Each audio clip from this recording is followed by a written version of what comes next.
Еве, почитувани гледачи на телевизија Протол, како што веќе забележувате, до мене се наоѓа Вито, инаку вокалист во групата Еуфорија, кој што, да, еве, мајчка носи од групата Еуфорија. А воедно вчера имавме можност да го видиме во Звезде Гранда, поточно во емисијата Никад не е касно. Едно големо добре дојде и твој коментар од вчерашниот твој настап на Звезде Гранда. Добро најдов. Поздрав за гледачите на емисијата во телевизија Протел. Па, мој коментар, се случи спонтано и испадна така како што треба, кратко и јасно. Не очекувавме кој знае колку голема помпезност од сето тоа што ќе се случи, но испадна така. Едноставно, тоа е големо шоу, сакал некој ќе те видат, ќе се представиш, како и да се представиш, ќе биде добро. Јас знаев дека таму настапуваат стварно преголеми пејачи.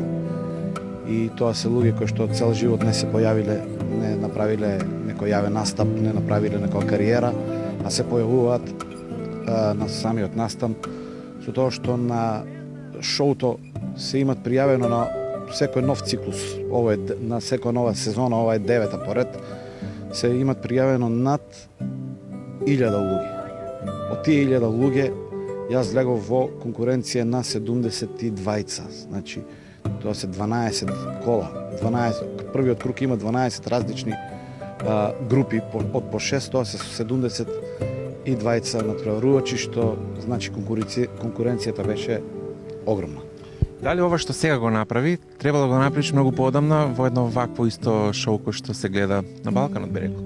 Не, мислам, можеби, а можеби и не. Јас никогаш не сум посегал по да станувам така звезда.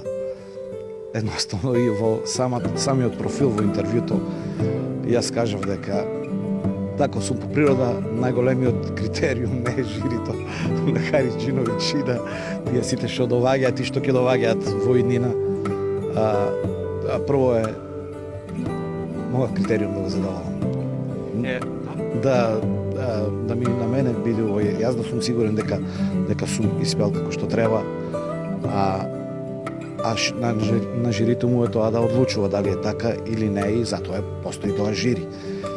Сакам да кажам дека никогаш не сум имал намера да се надпреварувам на вакви шоу програми и веќе и напиша во порталите на интернет дека и тоа веќе се знае дека не сум се сам пријавил на шоуто, туку ми имат пријавено други, без да знам. Ми беше следното прашање, како се роди идејата, ти веќе спомна дека те пријавил некој друг. Еве да раскажи ни како се случи сето тоа. Па вака беше, ние си бевме на гости кај мој другар и ми стигнува порака на Вибер и пишува: господине Вито, Ќе го приеме ли името, за кого станува збор, или ќе го оставиме по тајност? За тој што ме најави? Да. Па не знам, да остане во тајност. Ке се дознае, ова е мал град, ке се дознае кој е дечкото. И така ми пристигнува порака да дојдам поради можно учество во Никогаш не е доцна, никад не е касно. И јас се јавам утре дента, бидејќи беше сабота према недела, во недела се јавувам, тие не работеа, но тој продуцентот беше си дома.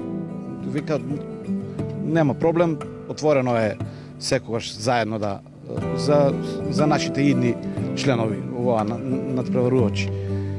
И јас викам така и така, еве, може да дојдам, но јас не знам кој ме пријавил. И тамо ми кажа кој ме пријавил, што на вистина не сум бил јас. А претходно ми имах пријавувано, така, во наводници, над 100 луѓе. Кој ме сретне, јас ке те пријавам, и мој братучеди, и роднини, и од страна. Дури и Џанел Лончаровиќ пред месец дена, кога правеше концерт во Пробиш, јели бре, зашто се не пријавиш на Никад не е касно? Ја викам, тие кој ме пријавиш, јас сам не се пријавувам. И тоа е тоа. Во емисијата беше со Никола, член од групата Еуфорија. Како направи тој избор, зошто баш Никола да биде таму?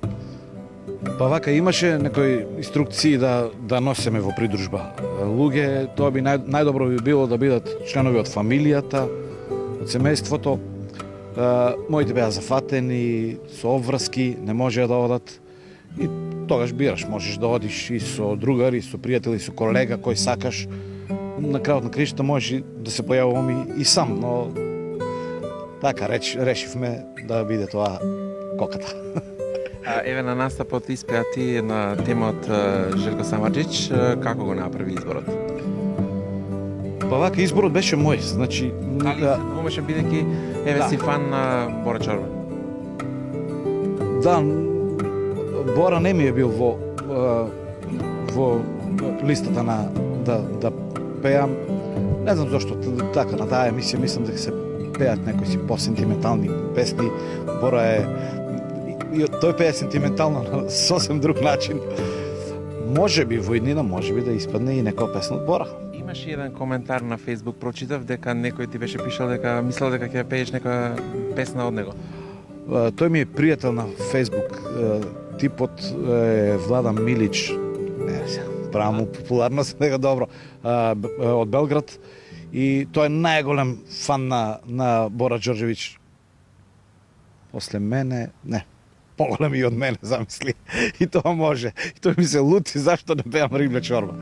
Има време, може ќе пеем и чорба. А кога ги зборуваме социјалните мрежи, уште една благодарност имаше од Анета, која што ти појави слика во самата емисија.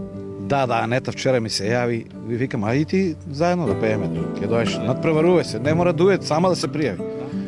Викам, тоа за мене е, ја живеам у Флорида, у Флорида, тоа за мене е многу работа, многу патување, нема да ми се исплати. Океј, да, Анета Наковска, случајно една слика од тие во профилот што ги даваме слики, се најде и фотографија на настап со неа. Кој знае, пред 15-20 години може да е било тоа. Ќе те прашам, иако вчера одеше емисијата на една од националните телевизии во Македонија, како е досегашниот коментар, видувањата на твоите, еве, од групата домашните? Па добро. Станатите, еве, граѓани на промиште, со оглед на тоа дека мал период помина. Па добро, доста е вжештена атмосферата, се јавуват нон-стоп на телефон, пораки, супер беше така, вака. До сега нема некој да рече таму ова имаше трема или немаше трема. А тоа е тоа, тремата може да постои и постои таа позитивна трема секогаш. Тоа е сепак голема сцена, голем аудиториум, те гледат емисија гледана не само што викаат на Балканот, најпопуларно шоу на Балканот, туку емисијата се гледа на вистина во цел свет. И наши иселеници се гледат. Мој пријател во Нов Зеланд, кога јас стаја емисија во недела не седнувам ако не ја гледам и значи многу е свесен сум колку е гледана емисијата. Да спомнеме, сите ја гледаме емисијата на телевизија, но меѓутоа не знаеме што се случува во текот на снимањето таму зад камерите. Малку да не го доловиш тој момент на снимање на самата емисија. Па вака, тоа е огромно студио, се гледа како изгледа тоа, гледајќи на малите екрани. Кога отидеш таму, видиш дека тоа е истото, само си во живо таму присутен. Тоа е машинерија, многу луѓе, познати луѓе од телевизијата ќе сретнеш таму. Има водичи на самата програма, ни велат сега одите по мене во тој ходник, таму ќе правиме интервју, таму ќе се сликаме, таму немате да застанете. Пред настапот имавме подготовки, имавме некој состанок, како да се понесуваме на сцената, што да правиме, како да зборуваме, дури и во самото интервју ми дадоа инструкции да се потрудам да зборувам на српски. Јас реков, јас сум професор по македонски јазик, да зборуваше на македонски. Па еве, така бе инструкциите, зборуве српски, колку можеш, по гледаноста ќе биде поголема, обиди се, ќе биде интересно, дури да сгрешиш нешто. Сите се разбираме. Па да, јас се представив на македонски и значи нема врска, може секако, може и вториот круг ќе зборуваме на македонски. Еве, пред да заминеш во студиото на снимање, предпоставам си имал некоја замисла како би изгледало тоа, па дали како што и замислуваше, беше и реално таму, емисијата, шоуто, телевизијата? Па може да се каже. Горе-долу така го и замислов. Тоа е тоа. Добро, еве да поминеме на жири комисијата, која што ти даде Еве Хариџиновиќ од можни 10 ти даде 11 поени. Како се чувствуваше во моментот? Па, вака, искрено јас може би не очекував од него, бидејќи тој последен беше од жирито, викам, леле се, Хариски ме пегла. Испадна на недобрата критика, испадна од него. Сите дадоа позитивна критика на некој начин, но она што Харис со што поентираше со оценка 11, беше интересно. Пред 20 години истата оценка во едно ток-шоу емисија тој ја даде на Тоше Проевски, нашата најголема звезда. И сега се случува тоа да го кажува на мене и не знам како реагирав и јас се збунив од среќа. Нормално. Очекуваше дека ќе влезеш веќе со тој даден бод, дека ќе влезеш 100% во вториот круг понатаму? Не. Бевме несигурни до крајот. Пак ќе повторам, конкуренцијата беше огромна, уште на тонската проба се покажа дека сите тие 6 луѓе знаат да пеат. Да. Еве, ти не си прв што од проби Штип настапуваш на Звезде Гранда, ти си втор, претходно настапуваше Дејвид, но меѓутоа прв си од проби Штип кој што настапува во емисијата Никад не е касно. Што понатаму? Па ништо, здравие, ќе го чекаме вториот круг, ќе настапам на вториот круг, треба добро да се размисли, то многу добро да се размисли со каква песна ќе одам, која ќе биде таа песна, дури не знам, може би и две треба да се избор сега натаму, или една, дали ќе биде македонска, дали ќе биде српска, дали ќе биде народна, дали ќе биде забавна, сепак многу е важен изборот на песната. А изборот на песната го правиме сами.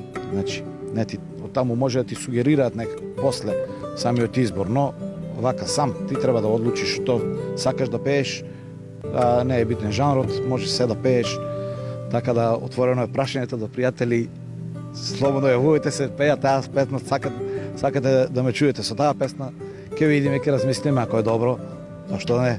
Благодарам за одвоеното време и ти посакувам едно големо среќно понатаму. Благодарам, фала на телевизија Протел.